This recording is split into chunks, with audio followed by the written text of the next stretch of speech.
Hello trophy hunters, I hope you've had a wonderful Christmas and or enjoyed your holidays. I got plenty of PSN credit and a Dragon's Dogma 2 steelbook, lovely. Anyway, welcome to my top 5 platinums of the year. I've earned 21 in 2024, I think one was an auto pop, yep, Destiny 2, and a couple were games I've platinumed before, like Axiom Verge 2, River City Girls, and Resident Evil 2. Obviously all awesome games in their own right, but I wouldn't really consider them for this list because I've got the platinum for them elsewhere on the PS4 the other year. But plenty of other games, so stick around to see what I've enjoyed this year, and please subscribe if you'd like to see more.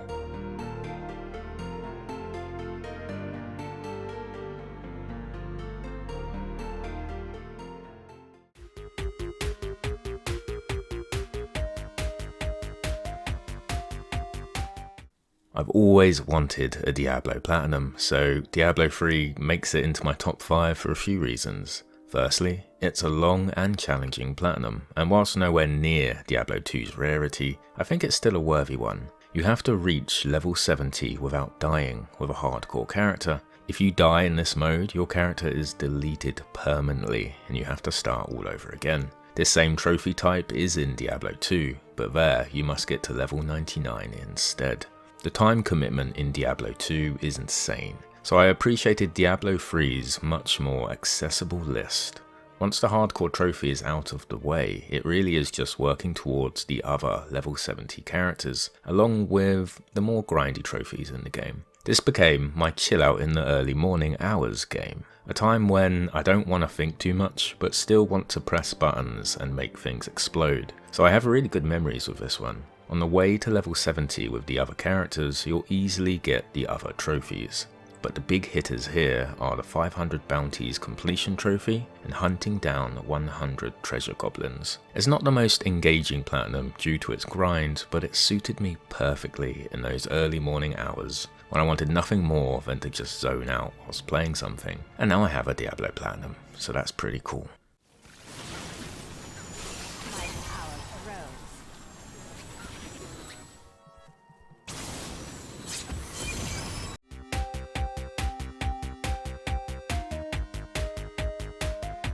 God, I love the Quake series, Quake 2's epic single player and its flawless online, then Quake 3's 100% focus on multiplayer, which helped form my younger competitive years along with Counter-Strike. I even love Quake 4, they really elevated the single player, and I always remember that segment where you're being turned into a Strog. Nowadays, Quake Champions is around with its hero shooter elements, but I do prefer the older games. And it doesn't get much older than Quake 1, re-released on the PS4 and PS5 with trophies. It's crazy how good these games feel to play, they're just so damn playable. id Software games have this distinct feeling and they feel timeless with their controls. And Quake is no exception. I love the unique setting compared to the other games, seething with dark fantasy elements as you mow down hordes of demonic forces. The platinum is difficult. Even with access to constant quick saving and quick loading, you'll have to beat every campaign ever released on nightmare difficulty. We're talking 5 full-fledged campaigns for 5 gold trophies, each with dozens of levels. Every encounter is engaging and tense, as a few damaging hits can decimate you. The levels are full of secrets and ambushes, and they're always fun to navigate and explore. Platinum is a respectable 6.91% rarity. Hilarious when compared to Quake 2's 47% platinum. In Quake 2 you can literally teleport to the end boss rooms for the completion trophies, but I still played it all the way through anyway. This entry was actually between Quake 1 and the awesome Prodeus, which is super influenced by Quake, but the original had to take it. Its influence is too much, and there would be no games like Prodeus without Quake. This re-released version was the first time I've played the original, and it did not disappoint.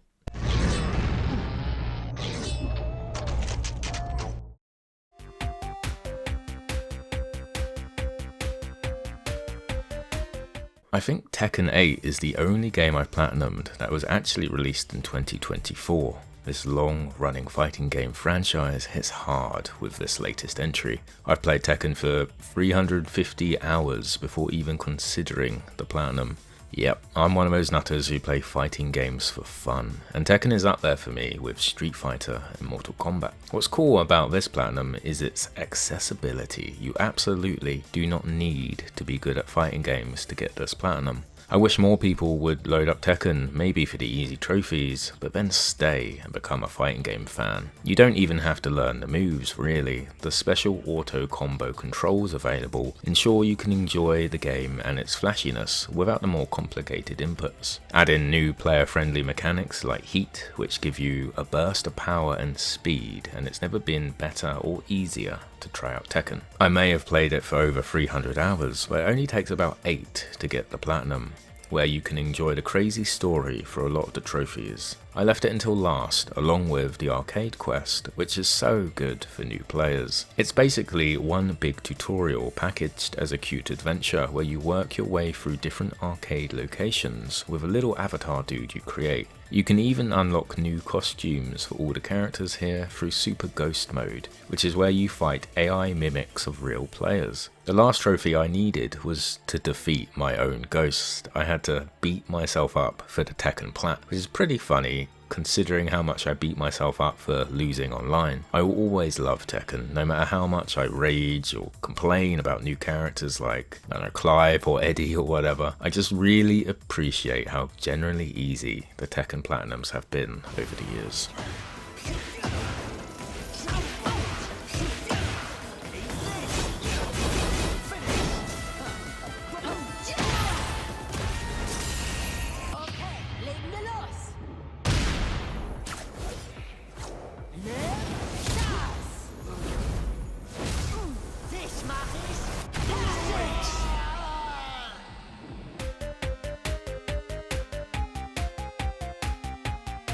I am a simple man. I see PS1 related graphics and I just cave in.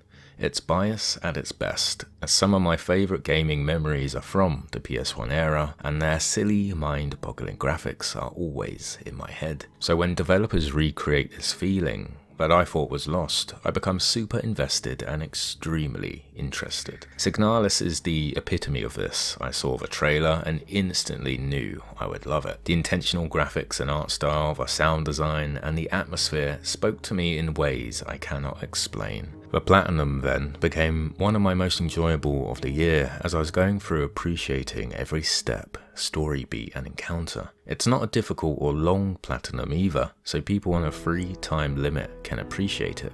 The hardest trophy is for beating a mode called Survival, where enemies become much more perceptive to your actions and deal more damage than usual. You also need to enable a separate modifier for using a classic inventory setting, which means more item management is needed. The other straightforward trophies are mostly story related, and it's the story that elevates this Platinum above the others for me. This is the only game I've played this year where I've gladly sat down and watched tens of hours worth of lore dump and theory videos, which could be longer than the playtime of the Platinum itself. The perfect cocktail of PS1 influence, survival horror and sci-fi is a perfect blend for my enjoyment. Mix in the fantastic story, characters, and the awesome trophy art icons, and it easily becomes one of my favourite Platinums of the year.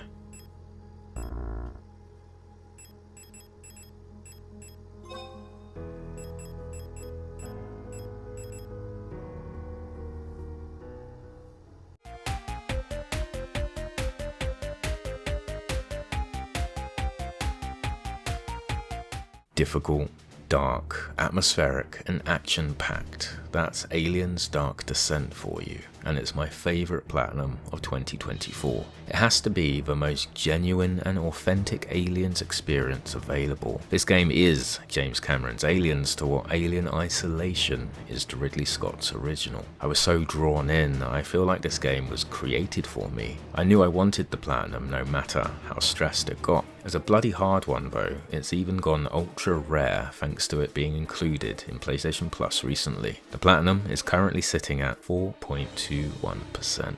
The base and squad management is very XCOM-esque, but the real-time strategy and gameplay loop in the missions is nothing like the popular turn-based series. It actively discourages you from fighting the aliens. A good time in this game is never even seeing one, because when one gets wind of you, the whole hive does. It becomes extremely tense as you're constantly on the back foot, unprepared and under-equipped. There's so many holy hell moments in this game when you have to create a makeshift defense in a dead-end corridor, distressed and tired low ammo marines you're commanding, all while a massive onslaught, the alien hive, attacks you relentlessly. And that's this game. It's relentless and stressful to play, but that helps it capture that alien's feelings so well. Some of the hardest trophies include the difficulty related nightmare mode and the autosave affecting no one can hear you scream modifier, and then the collection of all the data pads where several are missable with no chapter select. Sprinkle in the unforgiving gameplay and it's no wonder this has become ultra rare. But because it captures the alien's essence and experience so well, it's easily become my favourite platinum of 2024.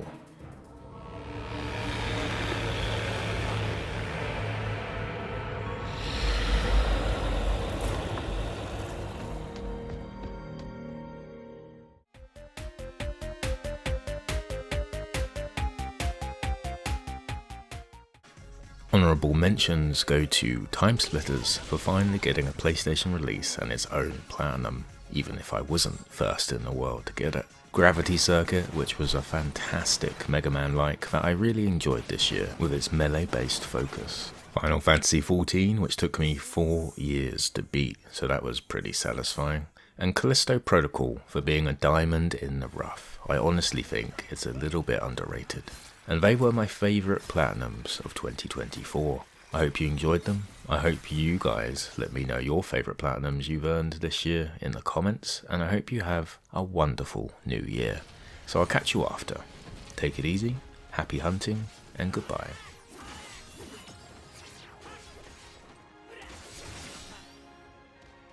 Conflict resolved.